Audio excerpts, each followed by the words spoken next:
The Fox Who Lived 1,000 Years. The Nine-Tailed Fox. Chapter 1. The Storm on the Mountain. The year was 1742.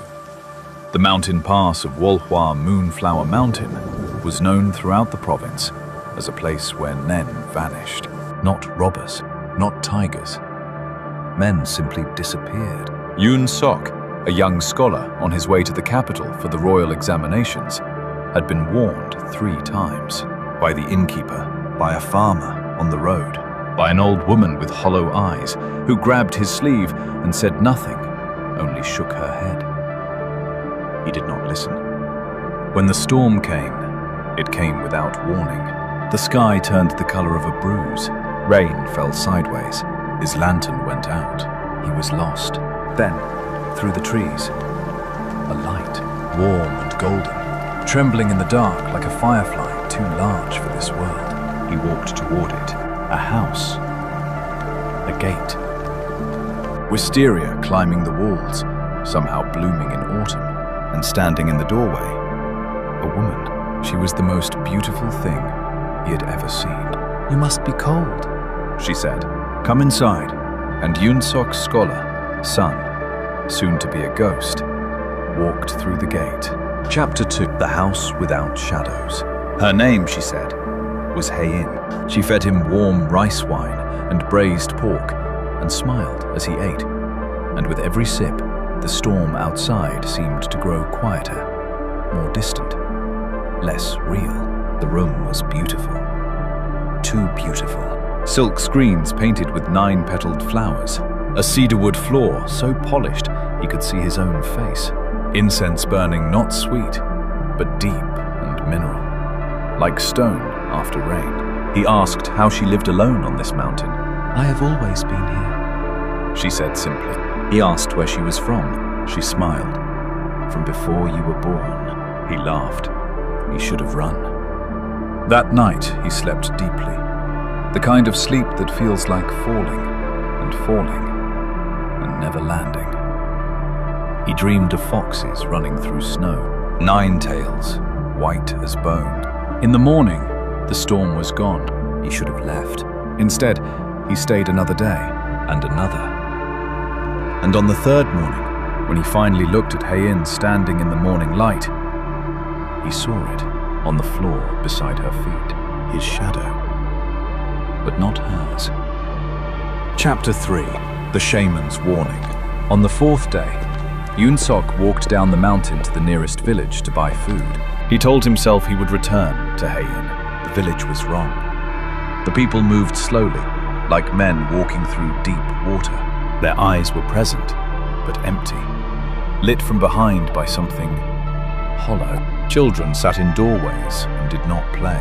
At the edge of the village, in a house older than the others, lived a shaman, Madame Choi.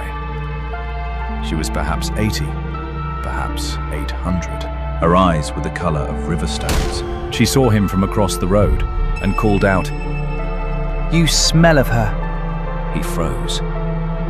She told him to come inside. She told him what lived on Wolhwa Mountain had been there for 900 years, that it wore a woman's face the way a man wears a costume, that it had fed on this village for 3 generations. The men who go to her, Madame Choi said, come back changed, hollow.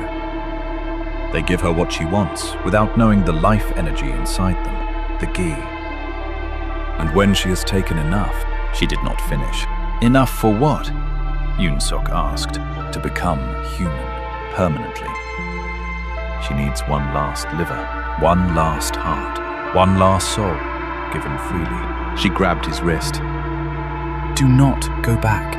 Chapter 4. The Missing Bride.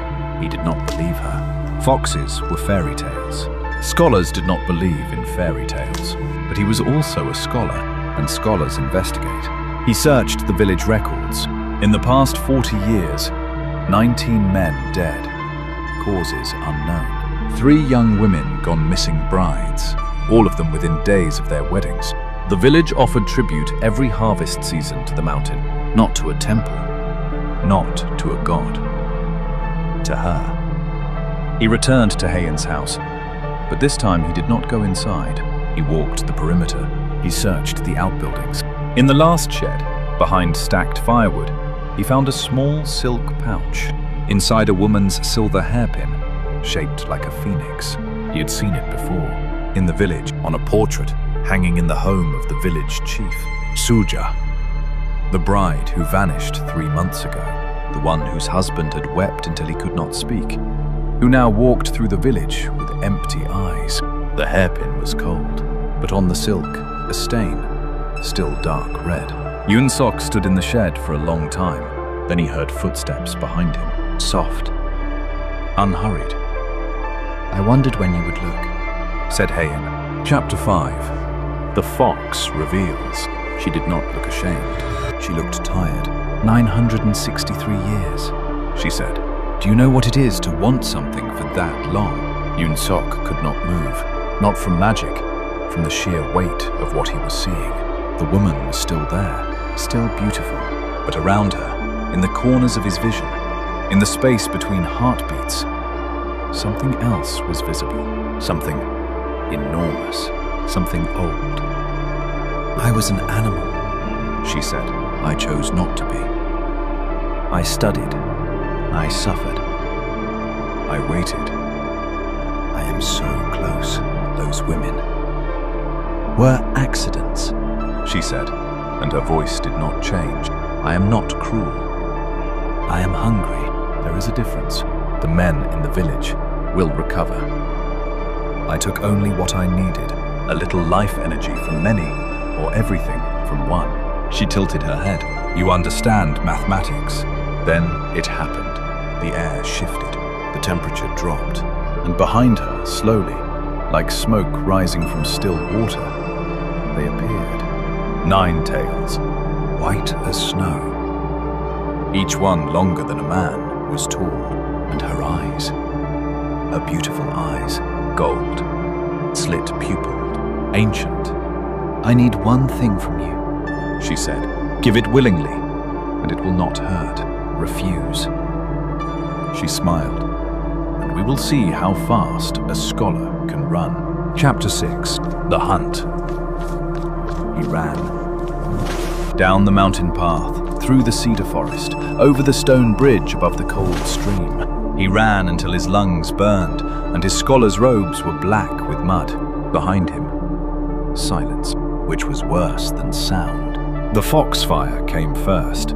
Blue-white light drifting through the trees like lanterns carried by things with no hands. He veered off the path. Wrong choice. The lights followed. He scrambled up a ridge. Below him, in the moonlit valley, he could see the village. So close. And then, between him and the village, standing in the clearing as if she had always been there, Haein. Not running. Not hurrying. Just waiting. Her 9 tails fanned behind her in the wind. In the white moonlight, she was terrible and magnificent. You cannot outrun a fox, she said. Not on our mountain.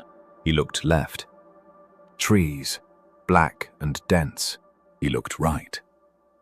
The cliff edge, 30 feet down to the stream. She took 1 step toward him. He jumped. The cold water swallowed him whole. He went under. The current took him. When he finally pulled himself onto a riverbank, he was a mile downstream, bleeding from both hands, and the mountain above was dark. He ran for the village. He ran because he did not know that the worst was already done. Chapter 7. The Fox Bead. He reached the village before dawn. Everyone was dead. Not violently. They lay in their beds, in their chairs, in doorways, faces peaceful, as if they had simply stopped. The life drained out of all of them at once. Yoon-sok found Madame Choi last. She was seated upright at her table. Her eyes were open. In her hand, a mirror. He looked into it. His eyes were gold. He remembered then what he had forgotten, what the magic had made him forget on the first night, the wine she had given him. He had drunk, and she had leaned close, so close, and pressed her lips to his, and something had passed from her mouth to his, round, warm, smooth as river jade, the fox bead, the Yowugusul, the vessel of her 900-year soul. She had not been hunting him, she had been giving herself to him. A Gumiho who swallowed enough human essence became human. But a human who swallowed a fox bead, who consumed the soul of a Gumiho without knowing, became something else entirely. On Wolhua Mountain, as the sun rose, a woman lay down in the autumn grass. Her eyes were dark and human, and finally, at rest. She had wanted to be mortal more than anything. In the end, she got her wish. And somewhere, on a road leading away from a ruined village, a young scholar walked into the rising sun, with 9 tails hidden beneath his robes, and a hunger in him that had no name. This is not a story about a monster. This is a story about what we become when we want something for too long.